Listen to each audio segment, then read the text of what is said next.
Hello! Today I'm going to show you how to make pointy chains. This is a video I'm remaking because YouTube has now removed annotations on my old videos, so I'm remaking this one.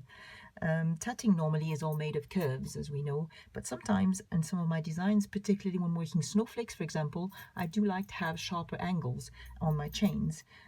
So this is a way I've found of making pointy chains, as you can see on this little demonstration piece. And I'm going to show a photo of one of my designs that uses pointy chains as well in it.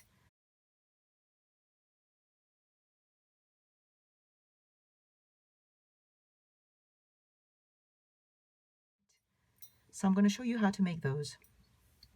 So we're starting the chain as normal. And these have got 10 stitches in them. So I'm going to make the first 5 stitches before we get to the point. 3, 4, 5. And I'm working in size 10 thread today. It's not my favorite thread, but I was hoping by being a bit larger it'd be easier to see the stitches and see what I'm doing. So when you get to where you want the point to be, you're making a self-closing mock ring. That's how to get that pointy shape. But the self-closing mock ring only has 1 stitch in it. So we're making the loop like this and going back to the pinch and making the first half. I'll put a link to a video that shows how to make self-closing mock rings, so it's a bit more detailed on that particular technique. So the first half, and you want to make sure there's no gaps between the new stitch you're making on the self-closing mock ring and the previous stitches, and the second half like this. And now you're going to pass your shuttle through the loop, and before tightening anything, the first thing I want to tighten is the core thread that's coming out of this new stitch you've made. So you want to pull on this until this first loop here, this loop here, disappears.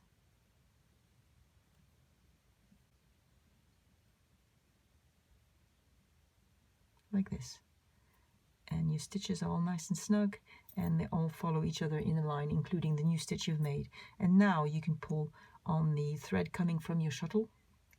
And I always hold the shuttles, I always hold the stitches between my fingers so they don't move out of place while I pull on this thread like this. So you want this second loop here to disappear back into the stitches like this.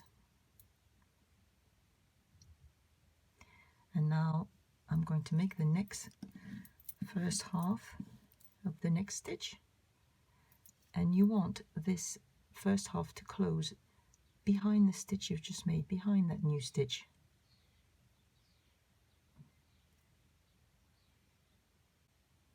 Like this. So that's the first half made, and then I'm going to carry on. That's the second half, and finish my chain with the next 4 stitches.